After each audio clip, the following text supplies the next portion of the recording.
अब बलराज कुंडू जी प्रश्न पूछ सकते हैं। धन्यवाद अध्यक्ष जी। मंत्री जी ने पूरा विवरण दिया, क्या क्या डेवलपमेंट क्या क्या किया। मैं तो एक बात पहले तो ये पूछना चाहता हूं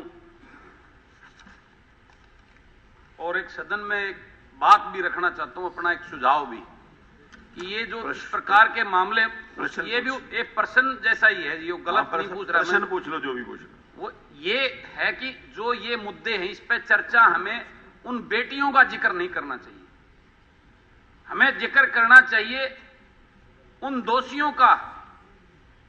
एक प्रधानाचार्य की, एक गुरु की जो भूमिका होती है, और वो इस प्रकार का दुष्ट सोच रखता है, ऐसे लोगों के खिलाफ कठिन से कठिन क्या कार्रवाई करेंगे, उसको दूसरा कोई भी ऐसी भावना रखने सोचने से पहले कई बार सोचेगा कि ऐसा करने के ये दुष्परिणाम हो सकते हैं। ये सबसे बड़ा एक अहम आज सवाल है हम सब के ऊपर। हम सब पूरे हरियाणा प्रदेश से लोगों ने चुन के हमारे को यहां भेजा है। हमारा दायित्व बनता है हम प्रदेश में खाली बातें ना करके बेटी बचाओ बेटी पढ़ाओ को हम ऐसी ढांचा तैयार करें जिससे कोई भी इस प्रकार की गलत भावना रखने वाला कोई भी इंसान, उसको कई बार सोचना पड़ेगा, उससे ऐसा कर्म करने से उसका परिवार भी बर्बाद हो जाएगा और उसकी जिंदगी खत्म हो जाएगी। ऐसा कोई कठोर कोई हमें ऐसा वो बनना चाहिए जिसके ऊपर सजा का प्रावधान हो। और मैं ये एक बात और कहना चाहता हूं अध्यक्ष महोदय, किसी में अकेले उस प्रधानाचार्य की हिम्मत नहीं हो सकती, उसके साथ उस स्कूल के पूरे स्टाफ को भी कारण बताओ नोटिस जारी होना चाहिए। उसकी उनमें किसी ना किसी की सहायता के बगैर एक प्रधानाचार्य ऐसी हरकत नहीं कर सकता। इसके ऊपर हमें गंभीरता से विचार करके पूरे स्कूल को कारण बताओ नोटिस उसके ऊपर एक्सप्लेन करना चाहिए, उनकी वो होनी चाहिए, तो इसके ऊपर विचार करना चाहिए। अगला मेरा सवाल है जो माननीय मंत्री जी से, मंत्री जी ने अपने अभी बताया माननीय हाई कोर्ट कोई ऐसे बगैर तथ्य के कोई नोटिस नहीं करती सरकार को। आज आप बता रहे, मैं आपका एक वो पढ़ रहा था, आपने कल वो जो स्कूल के ऊपर जो रिजल्ट के ऊपर जगबीर मलिक जी ने जो आपसे पूछा था उसमें आपने जवाब दिया कि बच्चों की कमी क्यों आई। आपने दे दिया जनसंख्या में कमी आ गई इसलिए बच्चों में कमी। वो बहुत बड़ी न्यूज छपी हुई है जी, मैं आपको दे देता हूं, आप मेरे ख्याल आपने पढ़ ली होगी। यानी एक बहुत ऐसे उस अखबार की वो खबर है, इतनी बड़ी न्यूज मान लीजिए, वो कितना बड़ा आप ऐसी स्टेटमेंट देंगे। आज हमारी पॉपुलेशन बढ़ रही है और आप कह रहे हो पॉपुलेशन कम हो रही है इसलिए स्कूलों में बच्चों की संख्या कम हो रही, ये बहुत गलत है। दूसरा, आप इस विषय पर जो ये आपने कहा है कि आपने उन स्कूलों में आप 236 स्कूलों में कनेक्शन नहीं है, 538 स्कूलों में जो हाई कोर्ट की आई हुई है, कुंडू जी मेरा अपना नहीं है। प्रश्न पूछिए आप, तो इसके ऊपर आप हमें ऐसा ठोस बताइए कि इसके लिए नहीं है। ये इसके ऊपर तो वक्तव्य आ गया है मंत्री जी का, जो हाई कोर्ट की टिप्पणी है उसके ऊपर मंत्री जी का। तो मंत्री जी मेरा सवाल है, आप मंत्री जी इस प्रदेश के माँ बाप को कैसे एश्योर करेंगे कि वो अपने बेटियों को इस सरकारी स्कूल में भेजें, वो सेफ रहेंगी? ये सबसे बड़ा सवाल है।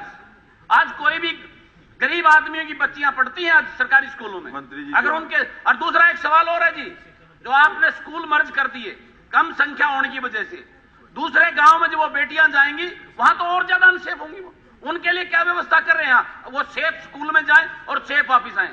पिछले दिनों आपने एक कहा था उसका जाने आने का खर्चा दें, कहां से मिलेगी उसको? एक गरीब आदमी वो अपना पेट भरेगा कि अपने बच्चों को छोड़ने जाएगा? कमलपाल जी बाद में इकट्ठा जवाब देंगे या अलग अलग देंगे?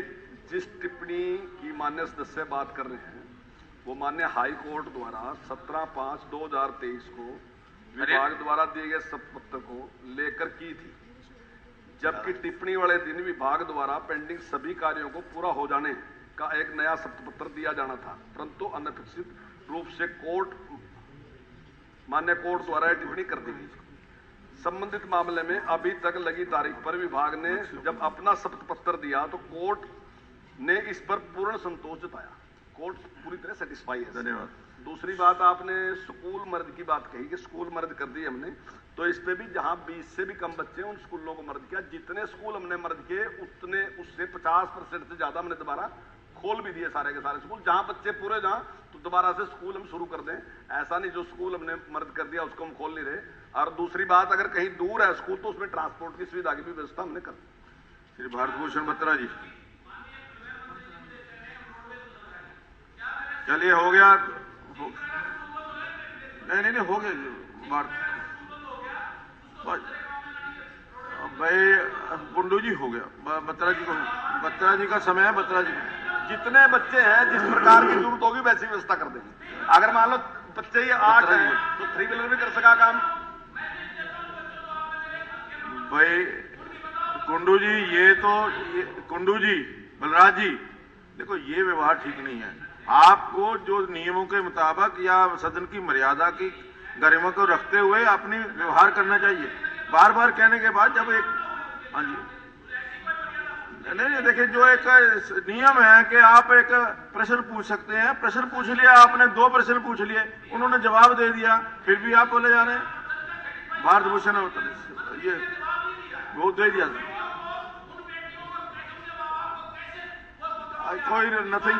कोई चीज रिकॉर्ड नहीं करनी। भारत भूषण बत्रा जी दे दिया उन्होंने। आप स्कूल बंद करने पर कह रहे कि जिन बच्चों के साथ सेक्सुअल हरासमेंट है उस पर कह रहे हैं आप किस विषय पे कह रहे हैं? आप क्लियर करो, विषय कौन सा बोल रहे हैं आप? सेक्सुअल हरासमेंट में बोल रहे हैं ना आप? हाँ, बैठो। 31/8/2023 को शिकायत बच्चों ने की। 19/9/2023 को शिकायत हमने मिली। 9/10/2023 को डीओ को निर्देश दिए। 27/10/2023 को डीओ ने उसकी जांच करी। प्रिंसिपल 27/10/2023 को हमने प्रिंसिपल जिस दिन जांच पूरी उस दिन ही सस्पेंड कर दिया और 11/12/2023 को मैंने उसको प्रिंसिपल को टर्मिनेट कर दिया। मतलब कोई बीच में गैप नहीं दिया, तुरंत कार्रवाई उसके खिलाफ हमने कर दी। इतनी सख्त कार्रवाई हमने पहले कर दी। देखिए, अगला आदेश जो है, जो सजा देनी ना जी, वो कोर्ट का काम है। हम तो जो उसने कृत्य करे उसको लेके कोर्ट में जाएंगे, कोर्ट उसको सजा देने वाला है, हम उसको केवल टर्मिनेट ही कर सकते, वो हमने कर